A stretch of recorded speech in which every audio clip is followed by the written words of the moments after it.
Okay, good afternoon. My name is Ron Shacham, and I'll chair um, this session on war, change, and memory. Um, I'm really pleased to see the large number of young Ottomanists who work in Jerusalem, both from the Hebrew University or guests from other universities and from abroad, long-term visitors here, and I think I have to congratulate Eyal for his activity in this realm. Okay, we have three speakers in this session. The first speaker is Stefan Ihrig, who is a Polonsky Fellow at the Van Leer Jerusalem Institute. His latest main publication is Ataturk in the Nazi Imagination, which was published by Cambridge in 2014. And he will speak on German jihadi dreams, Islam and the Ottoman Empire in German wartime propaganda. Each speaker will have 20 minutes, and then there will be enough time to questions. Please. Okay. I was going to stand up, but I don't know. May I? Okay, anyway.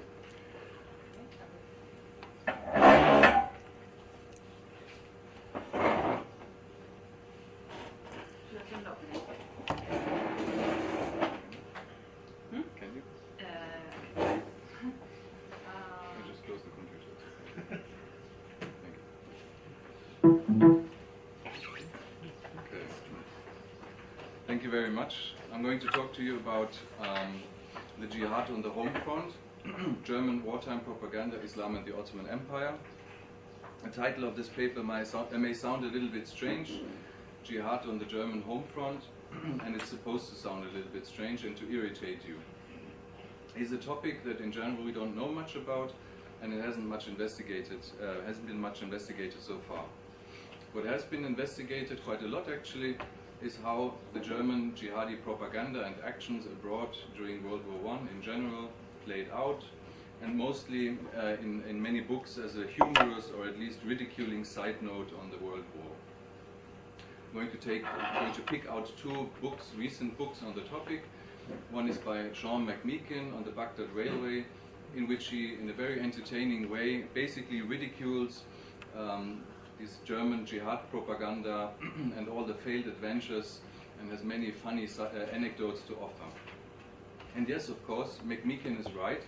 All these fantastic German jihadi dreams failed, and that is why, not incorrectly with historical hindsight, they are mostly ridiculed as some behind-the-desk fantasies and the brain children of German politicians, Orientalist dreamers, agents and diplomats who did not understand the nature of Islam or the nature of colonial rule in the world. But all this is only with hindsight, with historical distance. And to counter McMeekin with another recent book, another best-selling book actually by Eugene Rogan in his current bestseller, The Fall of the Ottomans, he describes how scared the British especially, but also to a lesser extent the French and the Russians, were actually of this specter of global jihad.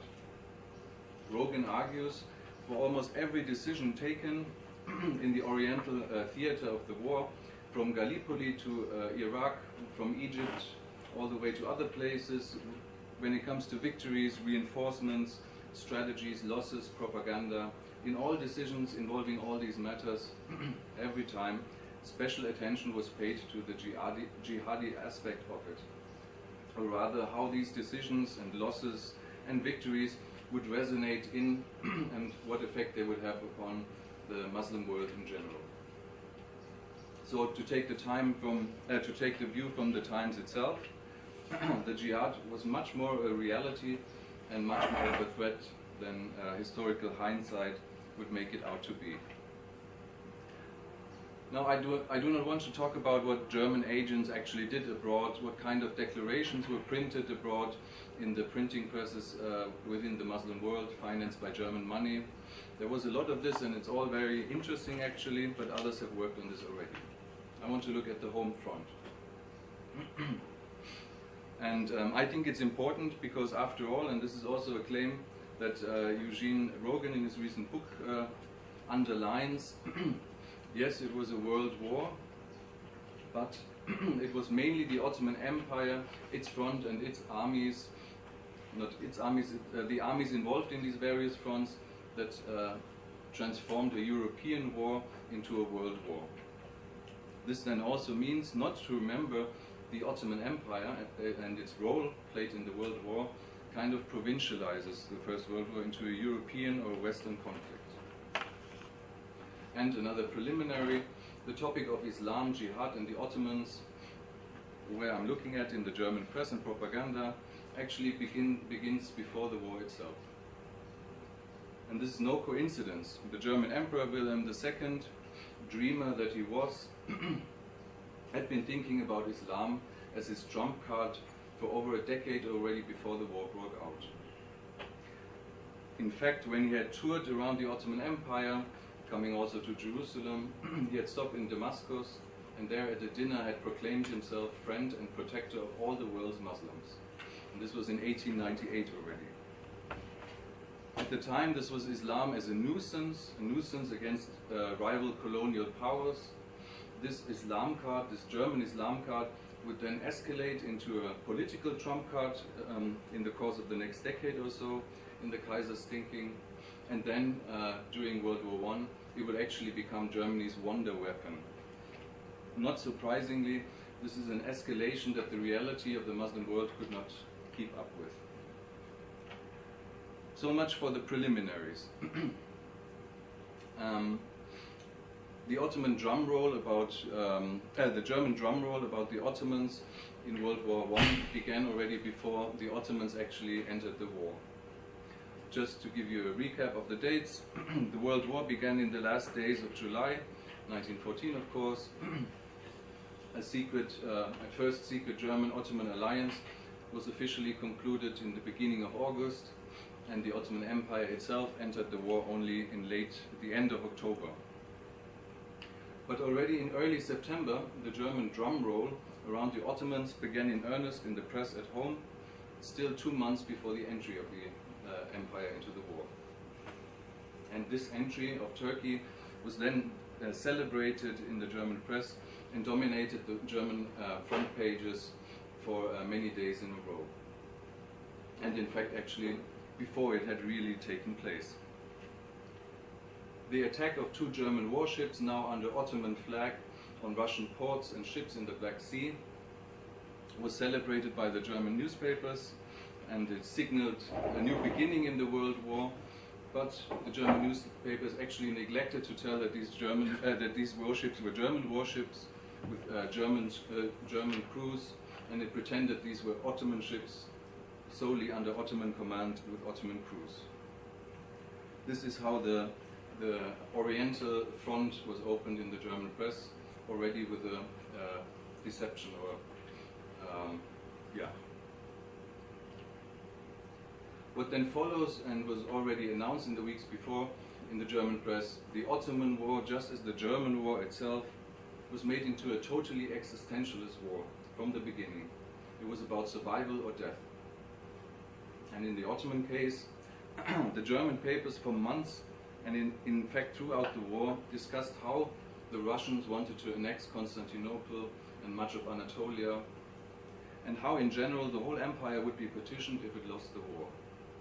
In these horror scenarios painted in the German press, the Entente, the enemy powers, would always grab for themselves all the Arab lands. That was a given. And in all this wartime propaganda and in these horror scenarios, the Armenians played an especially vicious role, at least how they were portrayed. More on that later. The jihad, part of this drum roll accompanying the Ottoman entry into the war, was talk about Islam as a wonder weapon, already weeks before. a prominent German historian, albeit for Eastern Europe, wrote on the 2nd of September 1914, quote, "In Islam we have a natural ally in whose heart still resonates the speech that Emperor Wilhelm gave in Damascus. Sir Edward Grey and Mr. Churchill can rest assured that we will not miss any opportunity to support Islam with all the means at our disposal." And then, this is still 2 months before the Ottoman entry into the war, he fantasized about how this would create a situation where Indian Muslim soldiers could not be trusted anymore in the British armies, how there would be an uprising in India and white troops, as he called it, would be diverted from Europe to Asia, and he went on and on. 2 months, 2 months before the Ottoman Empire actually entered the war. And already 2 days later, 4th of September, another major German newspaper claimed that the Indian Muslim threat to Britain was real and great, and that the liberation of Egypt by Germany and the Ottomans would turn the tide of the war. Why? Because it would set the world ablaze with a Muslim holy war. And this was exactly how the German newspapers would portray the Muslim world in the coming months. On fire in the name of jihad. But from the beginning, this was a problematic jihad. It was selective, it was something new anyway, with its global scope, and it was just damn complicated. That did, of course, not escape the German papers discussing it. For example, one of the major newspapers featured the following headline in mid-November, quote, "What the Holy War Means." And then it explained by citing Ottoman sources that it was not a war against Christianity, but rather against those who wanted to eradicate Islam. In the coming months, many articles tried to clarify this strange jihad. So, for example, in late December, one of the major German newspapers reported on the Ottoman Parliament's reply to the Ottoman royal speech. And in this it was stressed, in the Ottoman Parliament's reply, that jihad did not mean the annihilation of cities and peoples, but the protection of the right and the existence of Islam. This reply also included an address by Enver Pasha to the Ottoman army, in which Enver said, quote, "The day of revenge has come. You find yourself at war with the Muscovites, the biggest enemies of Ottomandom and Islam, as well as with their allies, the English and the French. Smash them. Revenge the homes, meaning Muslim homes, into which they have penetrated so far, and the wounds they have inflicted. Do not forget that beyond the borders there are brethren to be freed and rights to be ascertained." This was Enver Pasha, but it was not so simple.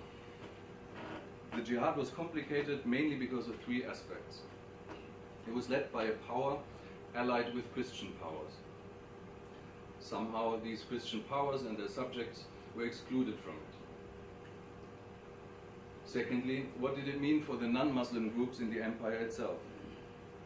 And thirdly, what about places like Libya? Libya was complicated because it had been here that Enver Pasha had led a jihadi-inspired desert guerrilla war against the invading and later occupying power Italy a few years earlier. Now, at the beginning of the World War, however, Italy was officially linked to the Central Powers. It had not yet entered the war. It would do so later on the other side. And so at the beginning, German propaganda had to explain how Muslims in Libya were on the one hand roused by Islam and the jihad, but at the same time not against Italy, and all the time under direct and appeasing control of Constantinople. Needless to say, these articles on Libya were highly conflicted and incoherent. They exposed many of the internal contradictions of the jihad and its propaganda. That the jihad was German-inspired, perhaps, made in Germany, as many of its enemies would allege during the war, this was put aside in the German press by stating that this jihad was simply a natural development, a natural answer to the Muslim world's most pressing issues. What does that mean? Here, and so often, in this propaganda topic, the jihad was presented explicitly and mainly in anti-colonial terms. The rule over Muslims by European Christian powers was presented as unjust, unjustified, and simply unnatural. Implicit in this line of interpretation, and it was a very persistent one throughout the war, was that perhaps in contrast with other parts of the world, in Africa and Asia, the Muslim world was of such a high cultural and developmental level that there was no justification of colonial rule over them. This was quite a radical claim to make for a major European power, also contradicting, given that Germany itself ruled over Muslims in Eastern Africa, a fact that the German press simply ignored. Now, the jihad not only promised to totally diminish the line between combatants and civilians, which was already worrisome to some of the contemporaries, but it also recalled images of atrocious warfare, holy war, crusades, and so on. In an attempt to address such fears, one of the major papers printed a letter from a German in Constantinople in late December 1914. And here, a quote, here it was written, "The Holy War has become something different from what it used to be. In former times, the Holy War meant rather carnage than a war according to our understanding. Now, Islam too is fighting in forms as prescribed by progressive Christian culture. This case illustrates the great and beautiful influence of our culture on the Muslim world." End of quote.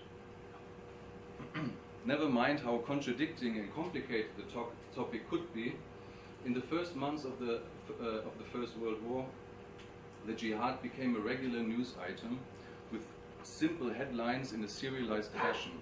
That means day after day you would have the same short headline with the latest news. And these headlines read either the jihad or news from the Holy War, day after day and week after week. So what did these German newspapers describe in these news from the Holy War? Reporting on the pro-Ottoman and jihadi fermentation, as they called it, in the Muslim world, the German newspapers overreached considerably. Not surprising.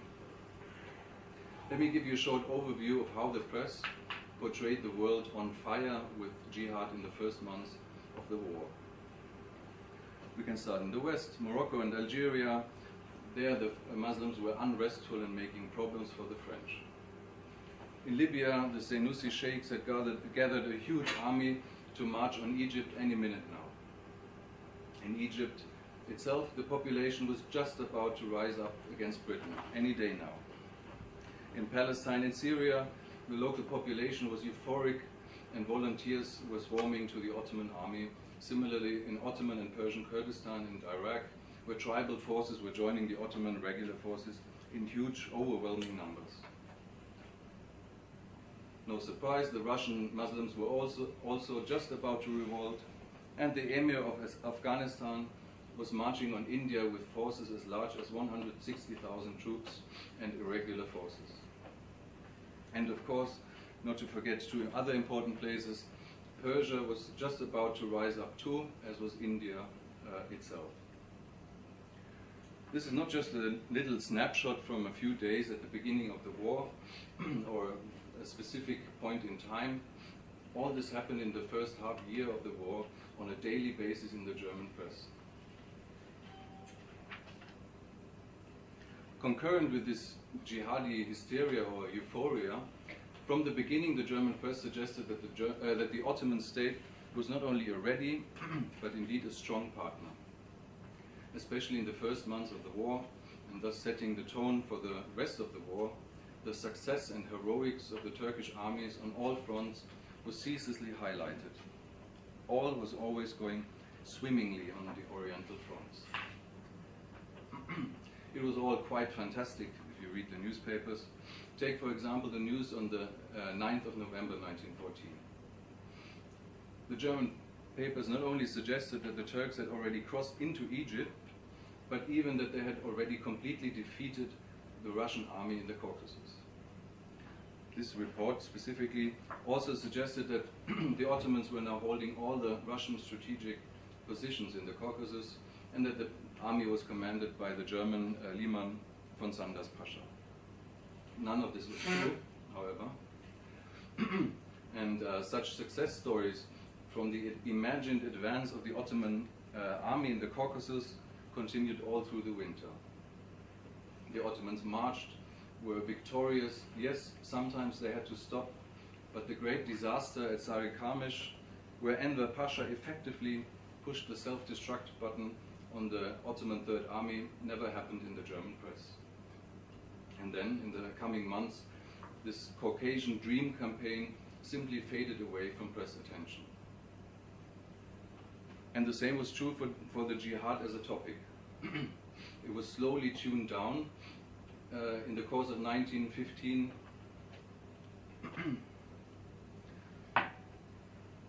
After this half year, the first few months of the First World War, they had been characterized by this hysteria and this German dreaming of a world ablaze in the fire of jihad. The problem was, none of these all successful Ottoman campaigns ever produced any results the German papers could report. This, of course, created internal discursive problems. And finally, in these first months, it also became clear that the Muslim world did not rise up under the banner of the Prophet. Not that it was ever admitted, of course, to the German reading public. So the jihadi topic was already fading out when the Allies landed on the Gallipoli Peninsula in late April 1915. The Gallipoli landing turned into trench warfare, just as on the Western Front, for 8 months, and it took over as the main topic of reporting from the Ottoman Empire. In the end, it was still one where German press could gloat and be happy and further fan the expectations of the worth of the Ottoman ally, but it was not a jihadi topic anymore. And then, until the Gallipoli topic would come to an end, at the end of 1915, the Armenian topic had also entered the German press. Previous researchers had claimed that the German press had been silent on what had happened to the Armenians during the war, the Armenian genocide. But that's not true, actually. The German press had been talking a lot about the Armenians, but mostly against the Armenians, violently so. And part and parcel of this discourse about the Armenians was the German press trying to justify the deportation of the Armenians, as well as more globally the punishment meted out by the Ottoman state. All this was built upon the alleged general uprising of the Armenians who had endangered the Ottoman and the German war effort, as well as the very existence of the Ottoman state. This justification for suppressing the Armenians, for massacring and deporting them, was further built up by discussions of the alleged devious racial characteristics, as well as a whole series of imagined massacres carried out by the Armenians themselves. This much was clear already by late 1915 in the German press. The Armenians, all of them, had conspired with the enemy and had stabbed the Ottoman army in the back. The topic continues, but I'm going to end my chronological discussion here. The Islam topic continued to be played out in the German press until the end of the war, but never again with the same intensity as in the first half year of the war. This German euphoria backfired in a number of ways and had, I would argue, some unpleasant effects on the home front, on Germany and in general. And it almost doesn't matter how much the newspapers and the readers actually believed the propaganda themselves. It was a sustained discourse that the German public, including the soldiers in the field, had been exposed to for several years. The first, these effects and afterthoughts, deals with the jihad itself. The way it was imagined, projected and described was mostly a kind of warfare of formerly civilians who would rise up against their own governments and states. This was a radicalization of warfare centered on the blurring of civilian and military, and further it ethnicized the war. Indian Muslims were now seen as unreliable simply because they were born Muslims. The second effect or afterthought of this jihadi hype was the whole hype made around the wonder weapon Islam. Islam is a wonder weapon. This concept of a wonder weapon or an easy way out was not new and wasn't restricted to Islam. You could think of the way Napoleon and his campaigns were remembered, also Enver's trick at Sarikamish to sneak up on the Russians from behind. So Islam too was an imagined way out of the increasingly immobile warfare of modernity and the carnage it involved. But as so often, the wonder weapon Islam too was no easy way out. And at various times, this propaganda raised the expectations of a German or a German Ottoman victory way too high, also contributing to prolonging the war, because every little victory the Ottomans were able to achieve was portrayed as to reaffirm this power of jihad. And then, as another consequence, it follows from this hype around the jihad in the Ottoman Empire, where only positive news from all fronts originated, just like for the German fronts. There was a problem to understand why the Ottomans then did not win at every front, and how it could too be among the losers of World War I. In hindsight, this may sound very strange, but you have to understand that what this wartime propaganda discourses, what they did, only good news for many years in a row. How could we ever lose? The only explanation the German press ever offered for the Ottoman defeat was the Armenian stab in the back. And this is quite significant, I think. The German post-war myth of the stab in the back of Democrats, Socialists and Jews stabbing the always victorious German army in the back and therefore losing the war, forcing to lose the war on the German nation, was a late invention only in the last weeks of the First World War. The only stab in the back, Dolchstoß, that the German public had ever been confronted with during the course of World War I was the Armenian one. And it was one to which the German public had been exposed to for a much longer time, for 3 years already before the German version of it was propagated. The high expectations, fourthly, raised by the German press of impending Ottoman victories and of the jihadi wonder weapon, made it all the more urgent that something, anything actually, presentable did actually happen. This German propaganda hype made it all the much more easier for the Young Turk leadership to demand again and again more money and weapons from Germany. In this way it also led to the prolongment of the war. Please conclude. Okay. Sorry.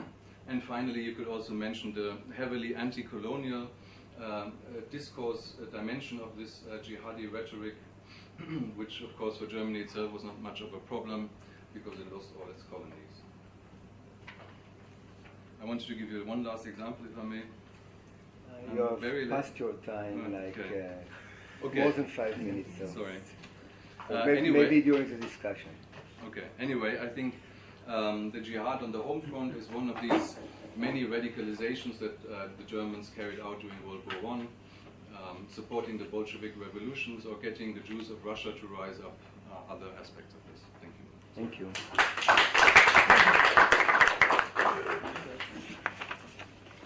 Okay, thank you, Stefan. And the second speaker is Elinor Morak. Elinor is a postdoctoral research fellow of the Martin Buber Society of Fellows in the Humanities, the Hebrew University in Jerusalem. She has already published a number of articles, one on the Ottoman Greeks and the Great War, and the second one is on squatting and urban modernity in Turkey. Today she will speak to us on Fear and Loathing in Gavur Izmir, early Republican memories of the Greek occupation. Please. Thank you very much. Okay, maybe I will do this without a presentation. Try again.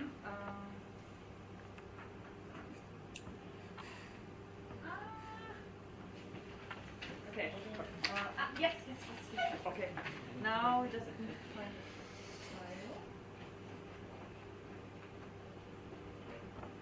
file. Where can I start the whole thing before? Information. Okay. No. F8. Okay, anyway, as I just do that. It's fine. Fear and Loathing in Las Vegas. Sorry. I always wanted to cite a popular film in a presentation. I finally had an opportunity for this. So, I started on this project. Okay. And how can I start the full presentation? No. Like presentation mode in Hebrew? Yes. Okay. I started on this project rather accidentally. I came across, I was in the newspaper archive in Izmir. I was looking for something completely unrelated, which had to do with the exchange of populations between Greece and Turkey. And I stumbled upon this series of articles, which apparently was something like readers' letters. We're talking about 1926, which is supposedly a time when the Republic of Turkey did not allow any kind of popular participation. And I just photographed these articles, shelved them, forgot about them.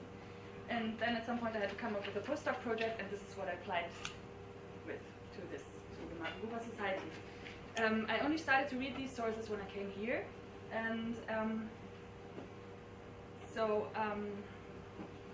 some basic information. I'm dealing with the Greek occupation of Izmir, which started in 1919, at the end of after the end of the First World War, and it was a rather big public relations disaster for Greece. Greek troops landed in 1919 and May 15, to be exact, at first they marched along the seaside boulevard and entered this square you can see on both pictures, the Konak, which still exists in Izmir. You can see the Saat Kulesi, the clock tower there. And pretty much at that point, one shot was fired, and after this it turned into a big shooting. At the end of the day, between 300 and 400 Muslim people had been killed, about 40 Greek people. And this is today, in Turkish historiography at least, considered to be the starting point of Turkish resistance against the various occupations in Anatolia. And on the second picture, you can see a painting by Ahmet Ziya Akbulut. I could not quite date it, but it's from the 1930s, depicting the eventual victory of the Turkish troops in 1922. Well, I could hold a whole presentation about these two pictures. But what you can just see here very clearly is that the Konak made under this square has a very central symbolic function in this whole discourse about this war and about this city. To the right of this Suat Kulesi, you can see the Sarıkışla. It was the barracks building, which was blown up in the 1950s. Today it's a huge square because these barracks are no longer there. And some of the stories I will cite here actually are set on this square.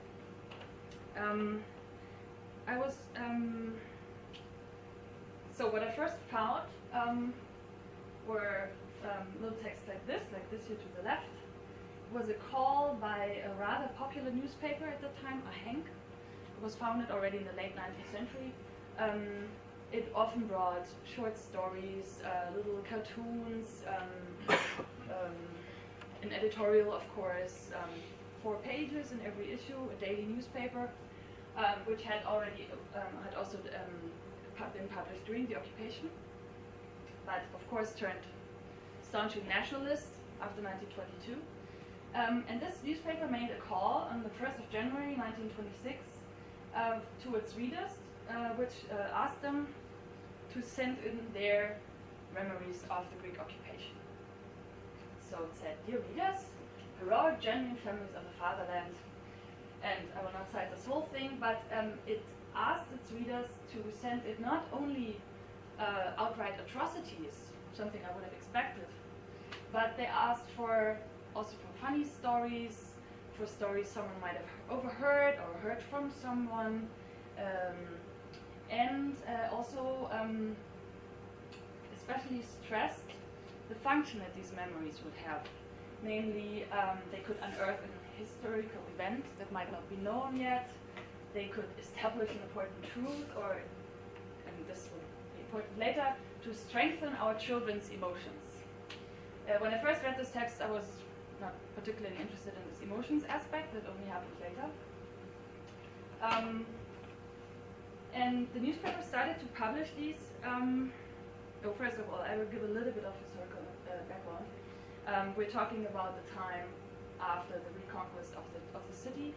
Izmir was occupied by Greek troops in 1919. There was a 3-year war between Greek troops, first more or less only militia in the hinterland of Izmir, and later an outright, also modern war in central Anatolia between Turkish troops and Greek troops. At the end of this war, the Turkish troops recaptured Izmir in September 1922. A major part of the city burned down in a big fire, which at least served the purpose of the Turkish nationalists. It's unclear who set it. And the whole non-Muslim population was either forced out of the city or killed during that fire. In November 1922, the Turkish new parliament in Ankara abolished the Sultanate. In June 1923, they signed the Treaty of Lausanne with all the Allied powers, thus abolishing the Treaty of Sèvres. In October 1922, there was a declaration of the Republic.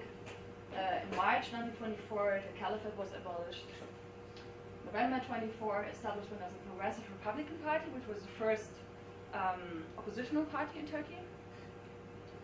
In February and March, there was a big uprising in the Kurdish East, which had nationalist overtones, but it was also an important factor in it was the recent abolition of the Caliphate, which had been a most important unifying factor in the nationalist movement, or the movement against Christian occupation of Anatolia. And in March 1925, as a reaction to this, there was the so-called law for the maintenance of order, was basically martial law. Press censorship was imposed on many newspapers. The opposition party was shut down. And in November 1925, the European hat, was made compulsory headgear for all men in Turkey. It abolished the traditional fez, which had been worn by almost all groups in the Ottoman Empire. And I'm giving this this very broad overview because in such a time of political repression, what I would not expect is such a popular call. So it's less than a year after the major uprising, which was really put down with military efforts that probably exceeded those during the War of Independence, at least according to some people. 2 months after the Head Law, which also had resulted in massive riots and massive repression. There were also people who were executed because they refused to wear the hat. So this is not just a symbolic thing. And there are court-martials against both, against people who refused to wear the hat and against the Sheikh Zayed insurgents. And these court-martials were actually going on while these pieces were published in the newspaper, sometimes in the same issues. So we can speak of an atmosphere of fear and state terror, which can also be traced in all kinds of consulary reports. I have one by the American consul, which stated that the people were so afraid of these independence tribunals that they would never ever start to have any kind of oppositional activity anymore. So why is there such a kind of call for popular memories at this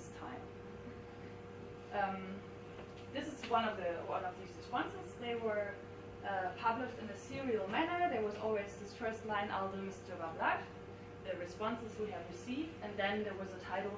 I guess it was given by the newspaper, which would, in this case, like wild beasts. It's referring to Greek soldiers, and these were sometimes just as long as one column, sometimes two columns, and a limited number, maybe 3, 4, 5 of them, were actually in several installments. The longest one is in 7 installments. And they were published from January 13 on. So the first call appeared on January 1, January the 1st, the first responding text on January 13, and the last one on April 12. I will come back to this thing about April 12. There are 50 stories in total. Several published now, I've already mentioned that. And what really is interesting is that they're almost all written in first-person narrative. It was rather common already during the Balkan Wars and also during the First World War and also during the Independence War that booklets were published that depicted atrocities committed by other states, or also by Greek irregulars or by the Greek army. That was a really common thing. And unfortunately, I have not gotten my hands on some original of these booklets. But I have had a book which was published in 1966 called The Greek Atrocities, and it cites very extensively from these wartime booklets. And the difference is that all of them especially stress the objectivity of their reports. So they're usually citing from officers' reports of Allied officers who went to investigate atrocities. If they are written in a first-person narrative, then it is, I observed this, I observed that, but they never give the emotional reactions of those who observed or who witnessed atrocities. And these texts do not really, they don't depict this level of violence that you would expect in atrocity reports. They're usually signed, often with clear names, sometimes just with initials, also sometimes giving the social functions of people, their occupations, their bureaucratic titles. There's one woman among the writers, and I will cite from her story. And they're almost exclusively from what we would call a lower middle class, which is very close to the state because it's state employed. Either state employed or students, people who were literate, people who were probably already exposed to nationalist propaganda because before 1919. And almost all stories deal with Izmir proper, the city, not the hinterland. And about half of these Izmir stories focus on May 15.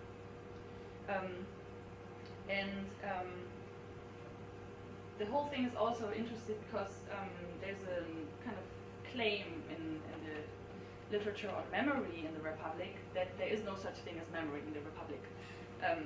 So almost all works we have on memory have only been, studies have only started in the 1990s, and they've also been almost exclusively been conducted as oral history interviews. And of course, if you start in the 1990s, you can no longer talk to people who were grown up by 1922. So there's this assumption that the Republic is based on silence and on even amnesia. The term pops up quite often, and I think these texts already, their sheer existence points out that this is not the case. So the basic facts are known. I will repeat them very shortly. So the Greek army embarked on May 15, 1919. The authorities in the city, the Ottoman authorities, had been informed of this the day before. There had been a protest meeting of Muslim groups, of nationalist groups against this the night before. So it was not completely unexpected, but on very short notice. They embarked at Passaport and marched along the seaside boulevard. So this is probably a picture taken there. And marched along to the Konak Square, where the situation gets out of control. 300 to 400 Muslims are killed. There was later an Allied investigation in this, so this is their numbers. Several thousand Muslim men were arrested on that day, to a point where almost everybody who wore anything resembling a uniform or a fez was arrested. And there was extensive looting of Muslim-owned shops. And in the literature, it's considered like the ultimate humiliation and the trigger of the Turkish national independence movement.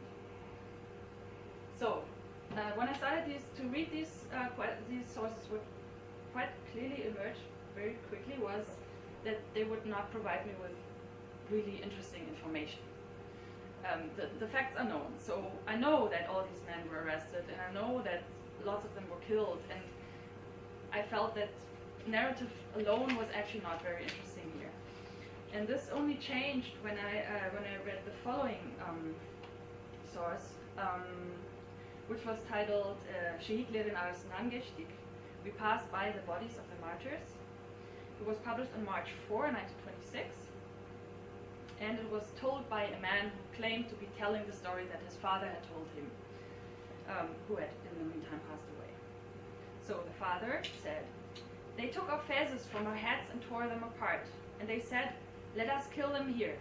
Later they said, 'No, let's do it outside.' When we went outside, the rain had started, and the bodies of our citizens and co-religionists covered the ground. It was at that moment that the whole world became a dungeon to me. İşte o zaman bütün dünya bana zindan oldu." And it was this expression that kind of struck my interest. Okay, what is he saying there? But it's not only a description of what's happening, but what actually happened to him because of what happened.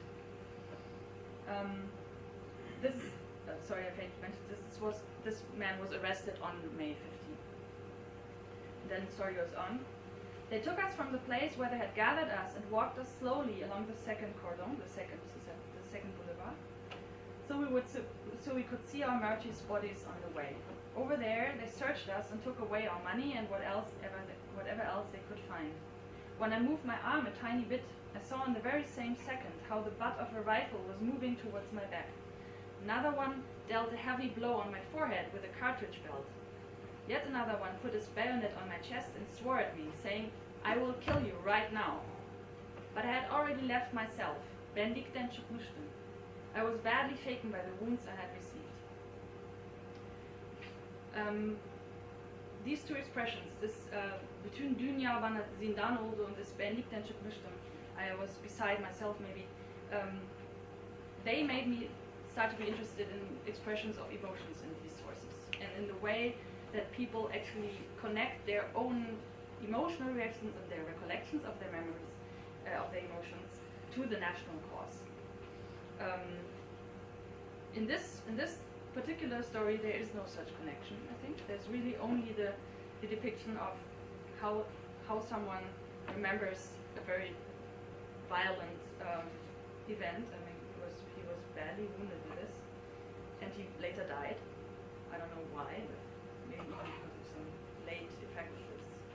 So, having read this, I went back to the other sources I had already read and had been bored by, and I found quite a lot of actual emotional content. So the next example comes from this story published under a woman's name, the only one in the series.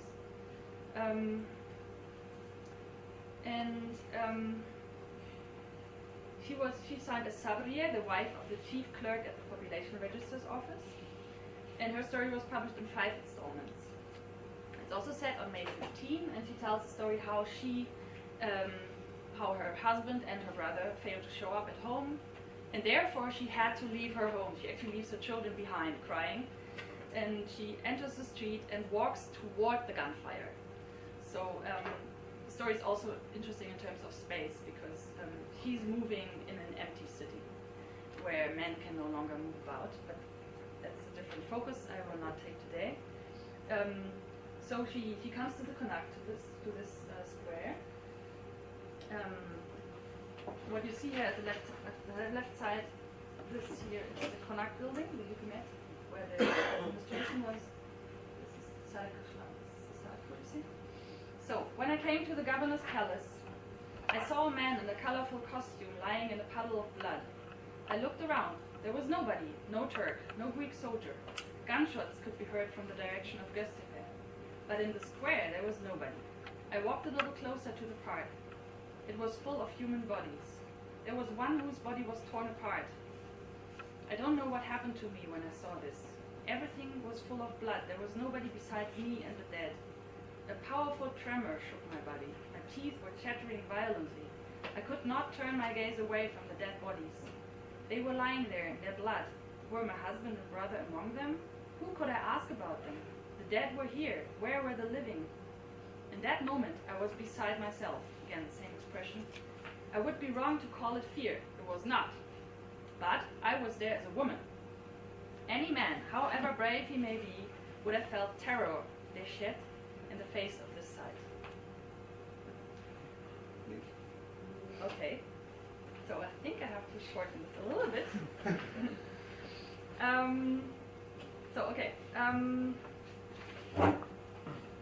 I have another story of another man who got... Okay. Given the shortage of time, I will switch to the one story I have that actually depicts the end of the occupation. And this one is again told by a man who renders the story he heard from his aunt in this case. So he says, my aunt would tell me more memories of the occupation whenever she found time for it, and I would eagerly listen with my heart beating so quickly it was almost jumped out of my chest, full of feelings of revenge. So this one takes place in Kokadiale, in this nice neighborhood here. This is a suburb. It's today called Güzelbahçe. So she explains that she used to have a rich, very rich Christian neighbor there, and obviously she was very envious of her wealth. But this pride did not last long. Our heroic little Mehmets, which means the soldiers, entered Izmir, and I wanted to meet her and say a couple of scathing words to her because she had made me very miserable in the past. But she was not home. I went to the garden to do something there, and what do I see there? Our lofty madam, barefoot and without a hat, Başkabak Yalın Ayak, has entered a goose coop and is shaking like an aspen leaf. Zangır zangır titriyor. She begs me, moving her body about in a rather special and quite disgraceful fashion. Madam, they will slaughter us. Have mercy with my children. Ah, madam, save us. Oh Lord, I can still not forget my joy on that day. The Turkish woman would never accept such a humiliation. The Turkish woman prefers to die in honor and pride. So, yeah, I have to skip several sources now, but what I was basically interested in this, what I'm basically interested in this project is the way in which people connect their personal memories and their personal emotions to emotions that can kind of be made useful in the nationalist project. And in these, there are several, like this one, the last one, that clearly interpret the whole events and the emotions of the people who show up in these stories under the impression of the subsequent victory. And there's no longer any feeling for this woman. She's actually, like, it's depicted as a cause for joy that she's quite obviously killed later, and that this other woman does not help her. What it seems actually to be a case of envy, because one is rich and the other one is not. But the explanation given for this later, which justifies the violence against the other woman, is that she was not a Turkish woman, and she actually dared to ask for help. And this is depicted as an act of self-humiliation. In the other story, and in several others too, I have just depictions of emotions that actually do not connect to a nationalist project. Either they just, like this first case of this man who's beaten, they really just put the fact there. They don't connect it to anything. They don't ask for revenge. They don't say they're still waiting for revenge, which is very common there.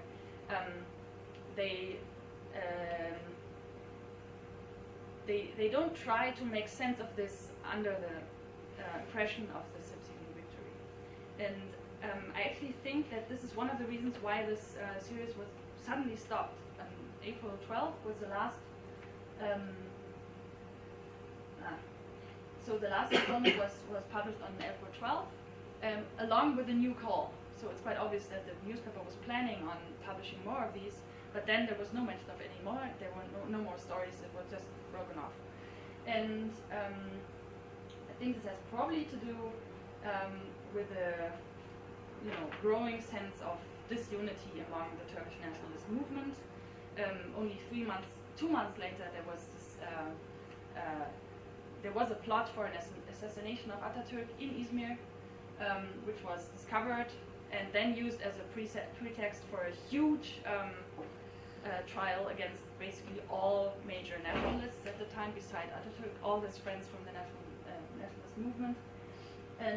But I think that the fact that these stories already stopped in April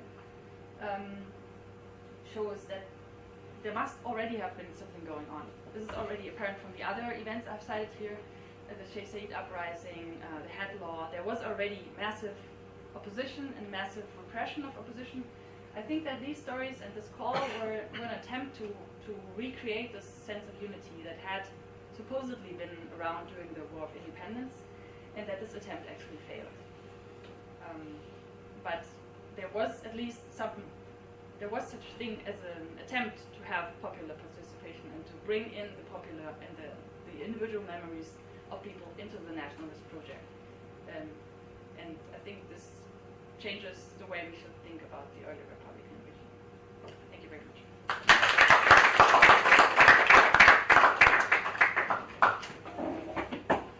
Thank you, Elinor. And our last speaker is Eyal Ginio, who is an associate professor at the Department of Islamic and Middle Eastern Studies and the chair of the Forum for Turkish Studies at the Hebrew U. His book, The Ottoman Culture of Defeat, The Balkan Wars and Their Aftermath, will be published in October 2015, this year, by Hearst and Oxford University Press. Today, Professor Ginio will talk to us on witnessing the shift from empire to nation state, the memoirs of Yitzhak Florentin on Kavala during the Balkan Wars. Please. It will be more convenient for me to sit here.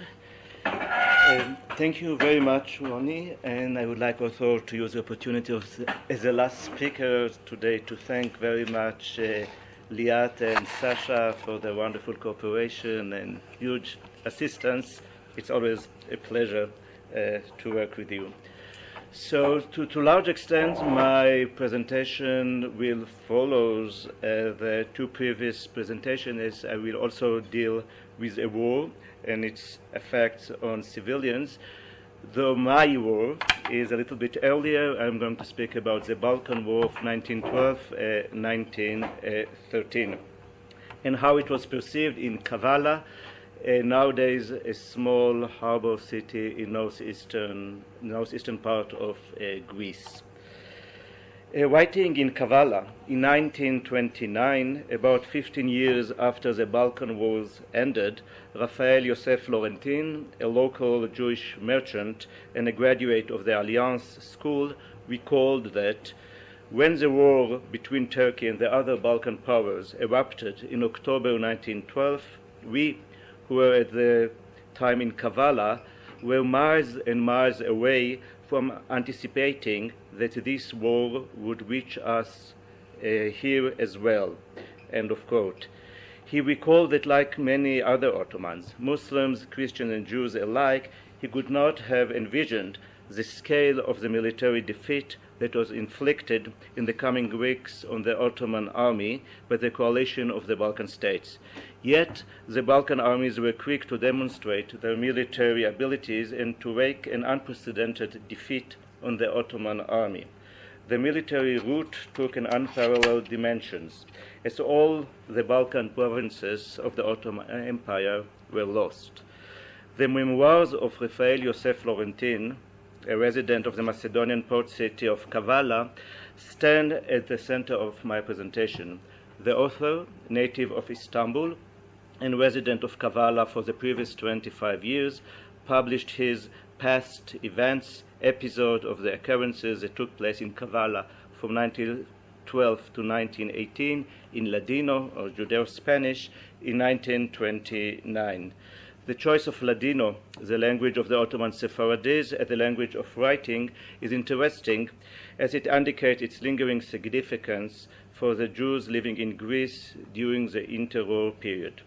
In his book, Florentin recounted the different political and military events that Kavala and its Jewish community experienced between 1912 and 1918, that is to say, the Balkan Wars and the First World War.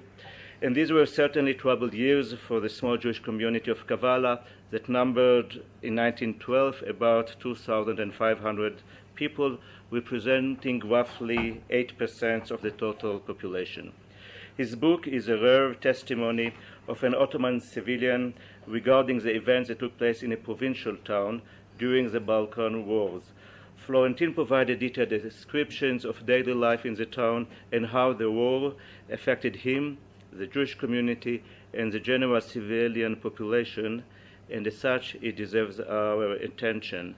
His book also allows me to present here the significance of publications produced in Ladino for the study of the Ottoman Empire in general. I intend to present and discuss the events that took place in Kavala during the First Balkan War by placing them in the context of the macro and micro historical transformation triggered by the Balkan Wars. My talk will first present the atrocities that were performed by the Bulgarian army and by local irregulars against the Muslims, but also against Jews during the First Balkan War, and the ensuing Bulgarian occupation as remembered and told by Florentin. The paper contextualizes the exclusion of Muslims and Jews as part of the embracing of the ideal of the national community, increasingly defined by religion and ethnic origins, and the retracing of communal borders that occurred in the Balkan Wars. To understand the significance of Florentin's memoir, one should briefly refer to the Ottoman vast literature and writing that were produced during the Balkan Wars and in their aftermath. Following the military debacle of the First Balkan War and the tremendous shock it created among many Ottomans, some of them turned to the pens to describe the defeat and to discuss its causes and ramifications.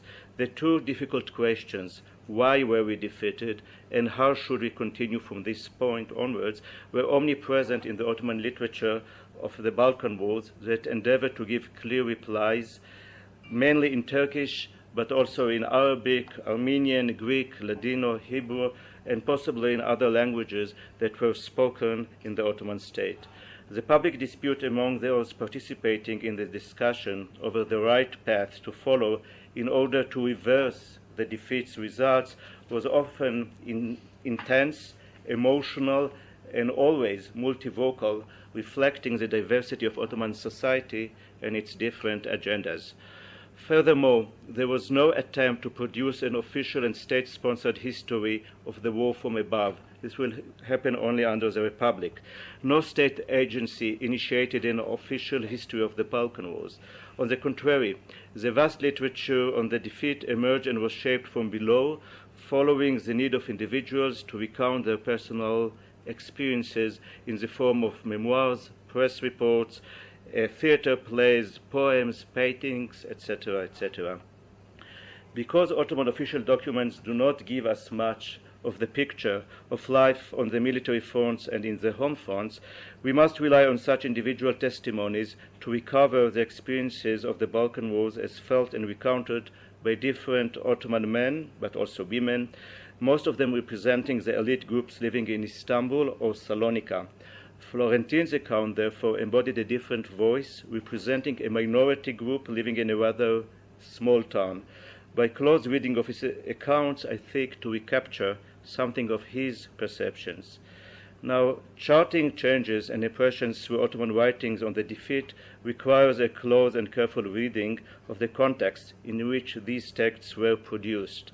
Different social political exigencies, personal considerations, and fears probably influenced the way in which Ottomans phrased their understanding of the defeat or deployed identity.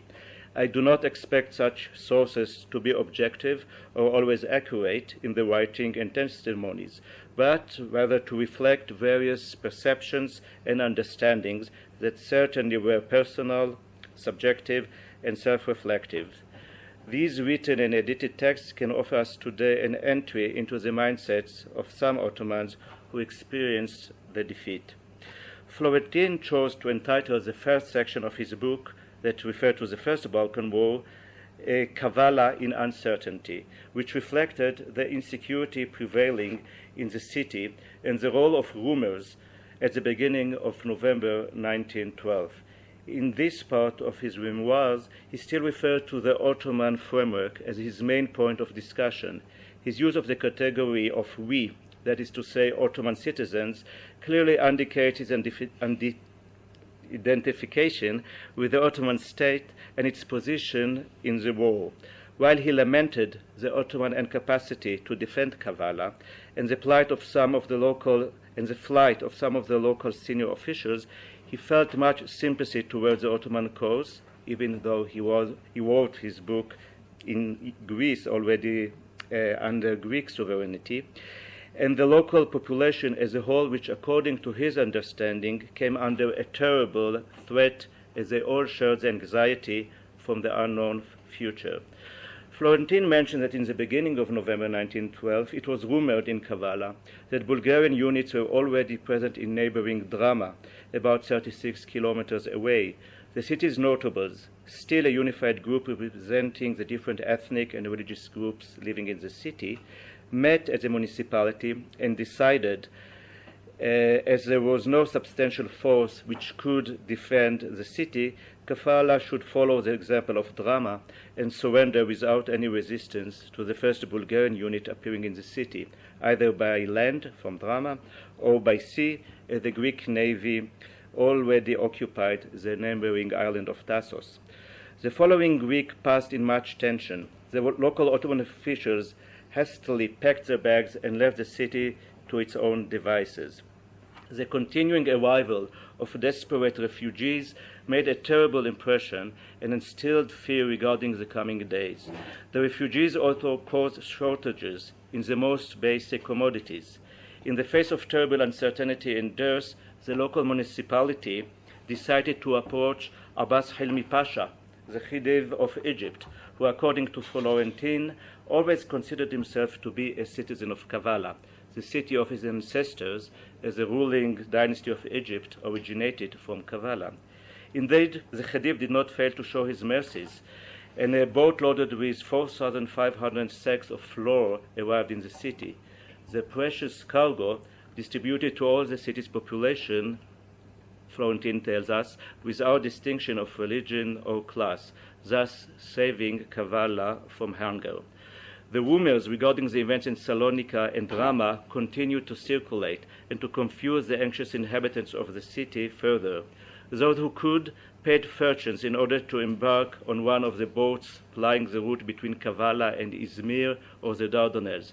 However, most of the local people had no other option but to stay put in their homes, waiting for the worst. The entry of the Bulgarian irregulars to the city totally changed Florentin's perceptions. From this point onwards, he dedicated much of his writing to delineate the suffering of two populations, the local Muslims and Jews, while local Christians, Bulgarians and Greeks, were described now as traitors who joined the Bulgarian irregulars in attacking and looting the property of their neighbors. For Florentin, the Ottoman community as a valid and a meaningful concept totally collapsed. The tradition of multi-religious and multi-ethnic cohabitation was replaced with hatred and violence, terrible violence, that divided the Kavalan population into two main opposing groups. While Jews were constantly threatened, arrested, and their property was plundered, their suffering, Florentin tells us, paled when compared to the Muslims' lot. Taking into account that Florentin published his book while Kavala was under Greek sovereignty, his identification with the suffering of his Muslim neighbors is remarkable. Indeed, the First Balkan Wars provided scenes of extreme violence directed against local Muslims and Jews who were deemed foreigners by the victorious Balkan armies.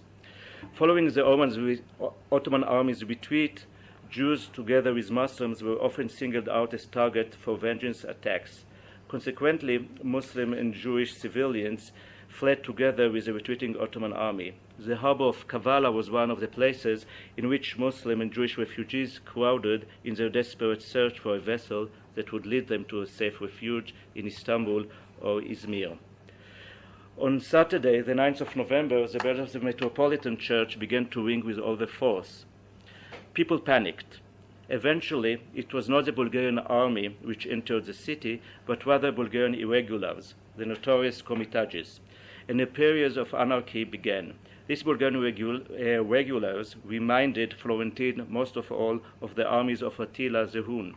Their appearance in town caused enthusiasm among the local Christian riffraff, who celebrated until late at night the triumph of the Cross over the Crescent and of Christianity over Islam. On the following days, sporadic attacks and arrests of local Turks began. The houses of local Muslims and Jews were searched and looted under the pretext of searching for hidden weapons. The non-Christians were targeted constantly by both Greeks and Bulgarians, who put their enmity aside as both were eager to take revenge and to avail themselves of the new opportunities to rob their neighbors. People were executed without trial, sometimes just as a way to solve previous disputes. Terror reigned in the city as arrests, looting, rape, and murder took place. Cemeteries and mosques were violated. The denouncement of foreign representatives did not stop the terror. Meanwhile, the Bulgarian army remained outside the city. Only after several days did Bulgarian civil and military authorities slowly took control of the city and gradually restored tranquility and order. The city underwent a process of Bulgarization, in a show of force meant to make it clear, according to Florentine, to the local population that Kavala was destined to remain Bulgarian for eternity. In December 1912, the Tsar Ferdinand visited Kavala as part of his tour of the new territories from Salonika to Dimitoka. In some rare cases, the Balkan Wars led to the total devastation of Jewish communities. In an illustrative example is a small community of Jisri Mustafa Pasha, nowadays Svilingrad in Bulgaria, in which the Jewish community had to flee at the beginning of the war, only to find later that their properties were intentionally destroyed by their Bulgarian neighbors to prevent them from return. However, in the lion's share of cases, Jewish refugees attempted to return and to re-establish the community in Thrace and Macedonia once the peace agreements were signed in May 1913 and then again in August 1913. For these Jewish refugees, the main ramification of the Ottoman defeat was the need to adapt themselves to the new political, cultural, and social circumstances that could be characterized by the new reality of being a minority in a nation-state, be it Bulgaria, Greece, Serbia, or a little bit later, the Turkish Republic. A sense of this urge can be found in a short introduction to a dictionary of the Judeo-Spanish and Bulgarian languages published in early 1913 by Albert Pipano in Sofia. The dictionary is accompanied by a practical phrasebook. While instructing his readers how to say and pronounce in Bulgarian "En qué tiempo se come in Sofia," when do they eat in Sofia, the author urged his potential audience, the Jews of Thrace and Macedonia, including Kavala, to promptly acquire the language of the new country. According to him, a major shift in the lives of these Jewish communities was on the verge of taking place. The Jews could no longer cling to the old language, as they used to do in the multi-ethnic and multilinguistic Ottoman state. Now that they were incorporated into different nation-states, they had to adapt quickly to the new circumstances if they wanted, he further cautioned, to survive and to safeguard their economic position.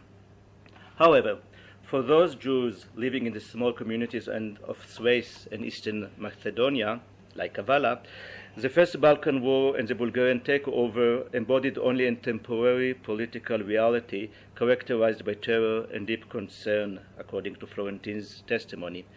Kavala, for example, saw the entry of the Bulgarian army in November 1912, only to be replaced by the Greek army in late July 1913, following the Second Balkan War.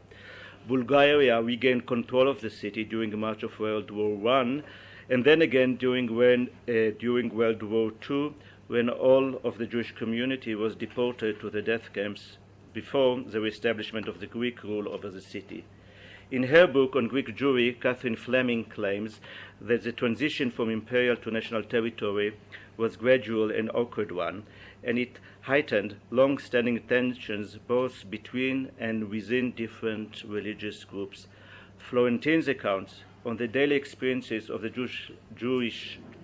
Jews living in Kavala is a rare testimony reflecting the hardship and challenges endured by those Jews who had to cope with the shift from Ottoman to Bulgarian to Greek rule. Thank you very much for your attention.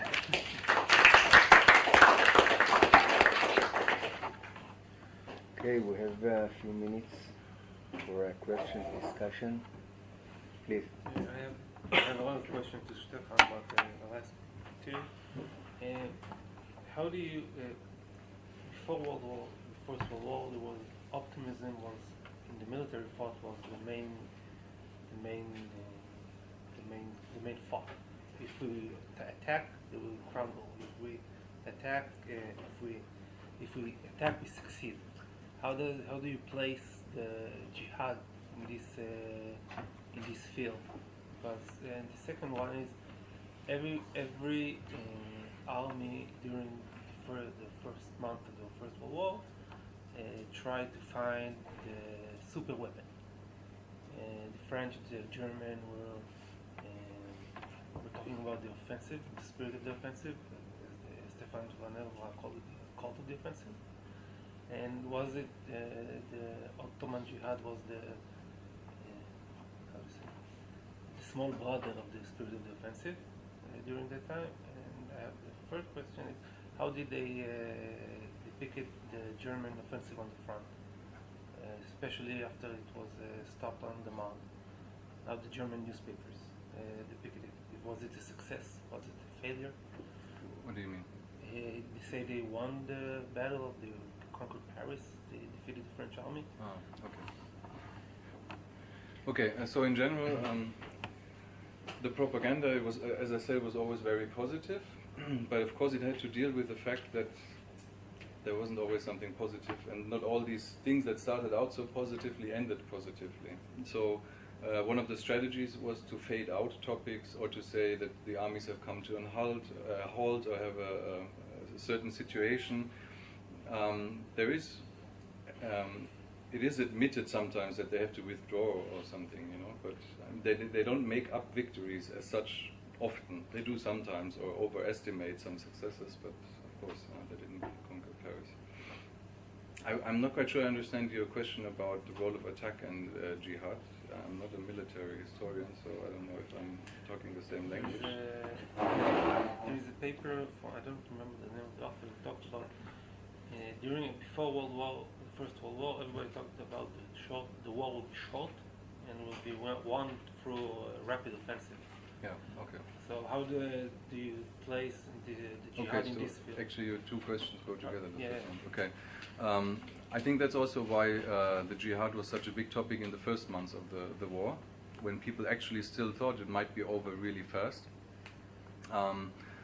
In this imagination of this global jihad rising up, if it would have been successful, of course, and India and Egypt would have been big factors in the war, then of course probably the course of the war would have been different. But there was a search for super weapons, but I think this is what I would try to say at the end. This is qualitatively something new and different. German war planners, the Foreign Office and the government, they were willing to make foreign populations rise up, to change the Russian Empire into a communist state or something. They were very free to give away the lives of other people in other countries. As I mentioned, they also tried to make the Jews of Russia to rise up against the Tsar in the name of Germany, actually, which would then liberate them. And if you understand in what precarious situations Muslims in the global world were, or the Russians the Jews in Russia, then you get a sense of how radical this approach to humans, civil populations in other countries were. And I think this is where the jihad thing plays into. Sure. Question to Alina and also to Stefan. So regarding participation,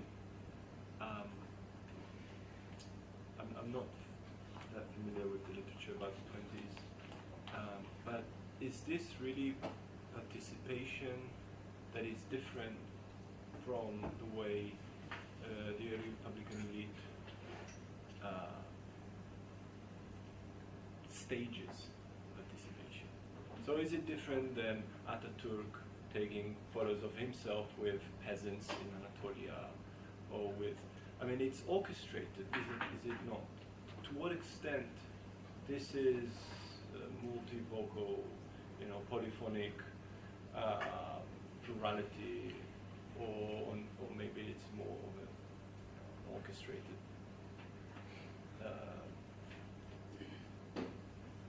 discussion that really is not different from what we see in other fields. So that's my question to you. And so Stefan, I'm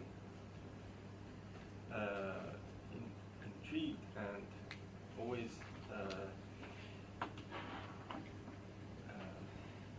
surprised to find out how much religion is part of this war.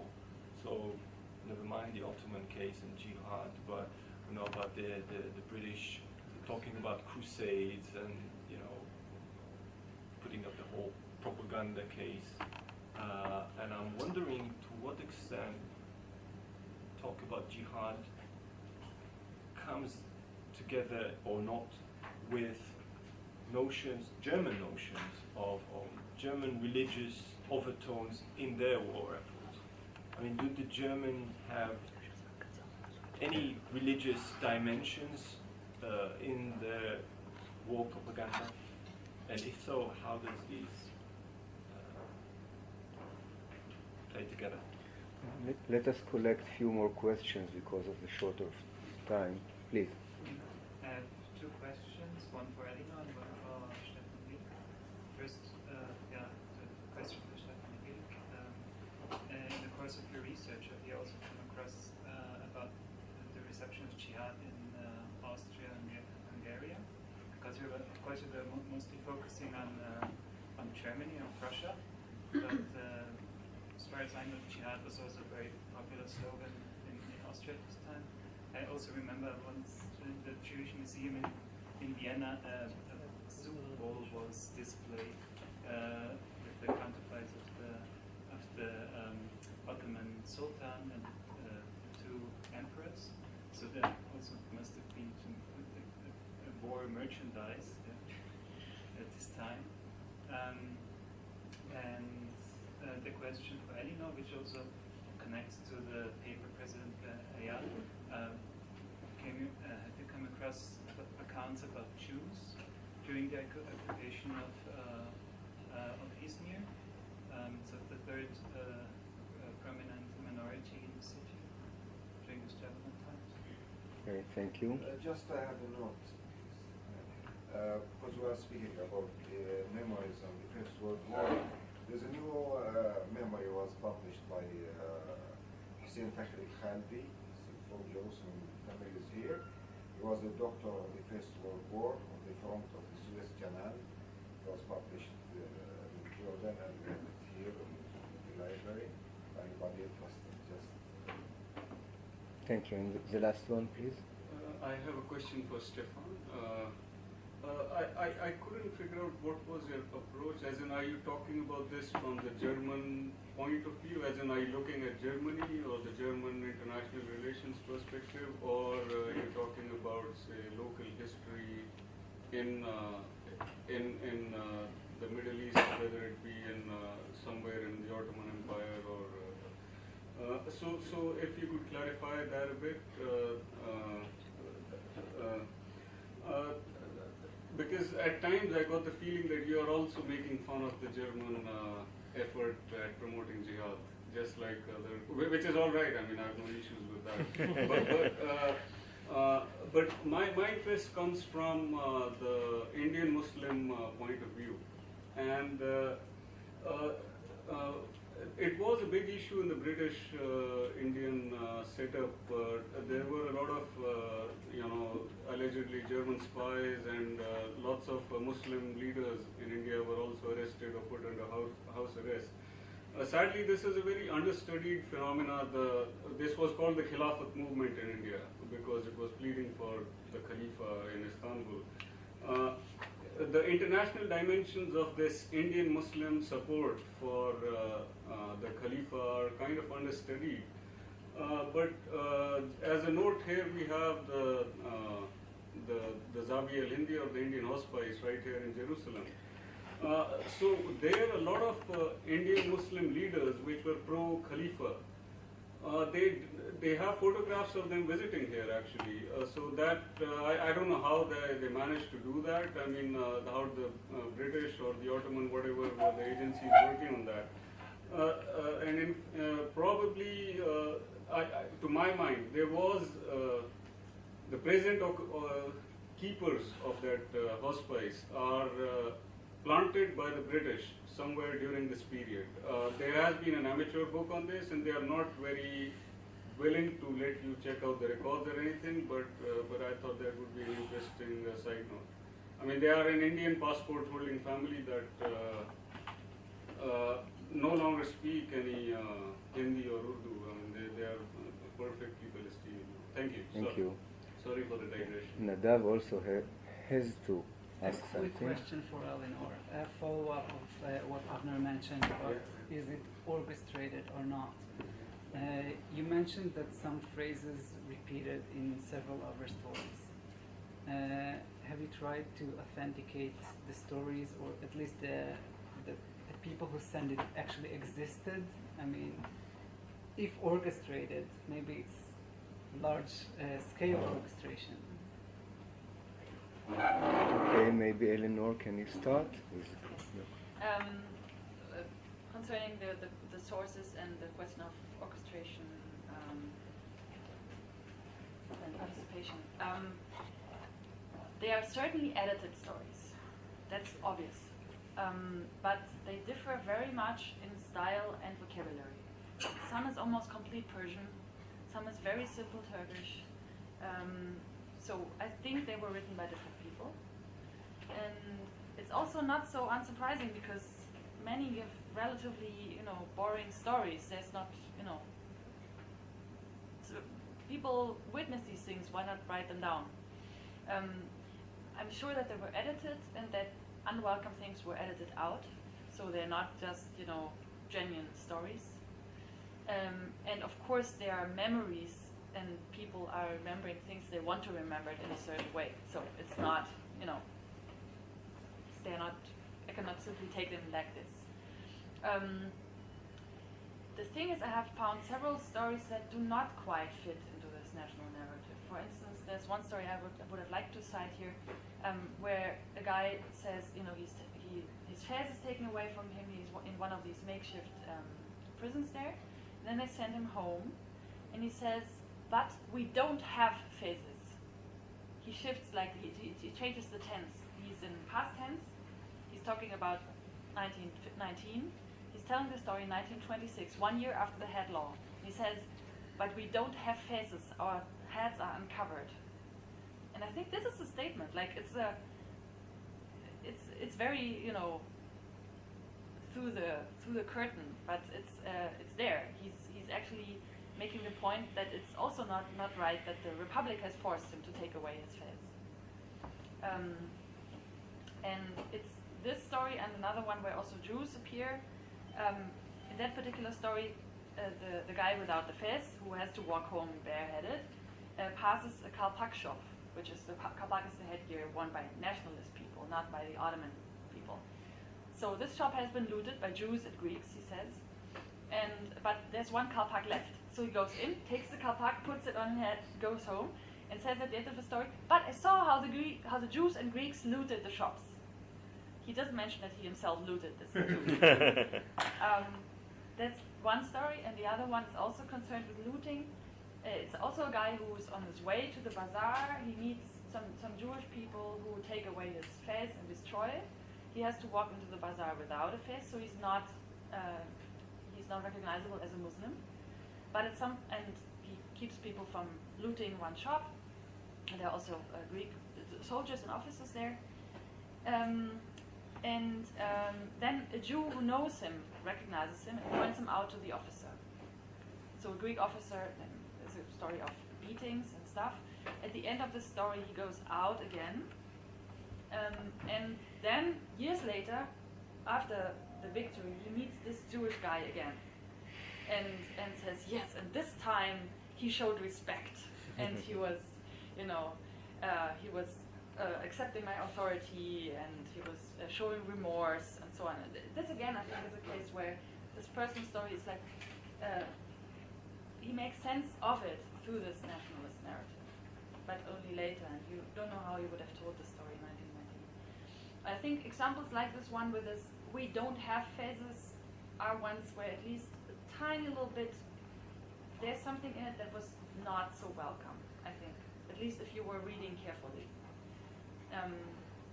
Or people who simply just, I don't think it was helpful for the nationalist project that people, another one, this woman, she meets a Greek officer, and he points to all those bodies and says, look at them, they're all local people, they were not killed by Greek soldiers, they were killed by locals because they had debt, or, they had some, the same that Eyal also mentioned, like, people had revenge on their books somehow, and they took the opportunity to kill their adversaries. It's not so much about nationalism, it's about the fact that you have enemies and you take the opportunity to kill them. And she just renders the story and she doesn't comment on it at all. And I think it is quite a clear, it's questioning the nationalist narrative.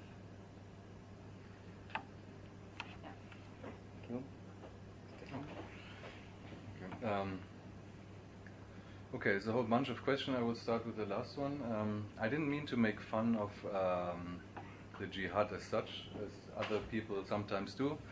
I did mean to make fun of the German propaganda during World War I, because it's, I think it's a little bit tragically funny, and I don't know how else to deal with it. Specifically in my case, the expectations were raised way too high. They could never have been fulfilled. And on the other hand, what the German newspapers in this respect and also in other respects were propagating was really a total war. It was about civilians, There was this one example I wanted to give. In late December, there's this village, two villages in Persia who were pro-Russian, and they refused to join the jihad, and the German paper is very happy in writing, and they were all annihilated, the whole tribes, So this is a major European power who is very happy about uninvolved civilians in even relatively uninvolved countries getting annihilated. So I think this is it's very interesting that this kind of propaganda was pursued so aggressively at the beginning of the war to such an extent. What I am looking at is the German side of it only, exclusively. This is a minor project that comes out of my last book project on how the Armenians and the Armenian genocide was discussed in Germany. But I agree actually that there's a lot of instances all over the Muslim and the colonial world where we do not know enough what actually happened and how much actually this jihadi propaganda was successful. There were prisoners of war from the Western fronts, for example, who were specifically recruited by the Germans and then shipped to the Ottoman Empire. There's an example also in this book by Eugene Rogan, where he shows that soldiers who fought on the one side later fought similar, even detachments on the other side. Oh, okay, I have to be a little bit faster, sorry. Austria-Hungary, I didn't look much into it actually, but I would imagine, in general, they're very similar in their propaganda, but they have Bosnia, and Bosnia is a little bit a problem for this jihadi rhetoric, I think. And when it comes to the religious dimension of the propaganda, that's very interesting actually. I didn't really think about that because, like, if you read the German newspapers, it's more about the war of civilizations, because there is this whole atrocity propaganda starting with Belgium and what Germany is doing there, and then it's about civilizations and not so much about religion, really. So this is kind of off the papers, but it's a very thin discourse on religion. It's more about ethnicity, really, and using religion, of course. Maybe I would just want to say something in favor of the vision of the German jihad. You know, when the Ottomans reflected on the defeat of the Balkan Wars, they saw actually only one bright side of this defeat, and this was actually the mobilization of the Muslims all around the world in favor of the Ottoman cause, especially in Egypt and in India. The Indian Red Crescent, for example, was very much active during the Balkan Wars because it was a neutral state. So even though jihad was not proclaimed during the Balkan Wars, for the Ottomans, actually one of the few positive lessons that could be taken from the Balkan Wars was actually that there is a huge Muslim audience in the world that can assist the Ottomans in time of crisis. So maybe the vision was not that imaginary, at least before the First World War. Okay, thank you all the speakers and the organizers, and good evening. Friday we have the Gabriel Bear Forum, and Michal Biran from the Hebrew University is going to be the main speaker. Mongol Empire and Spain, all very much invited.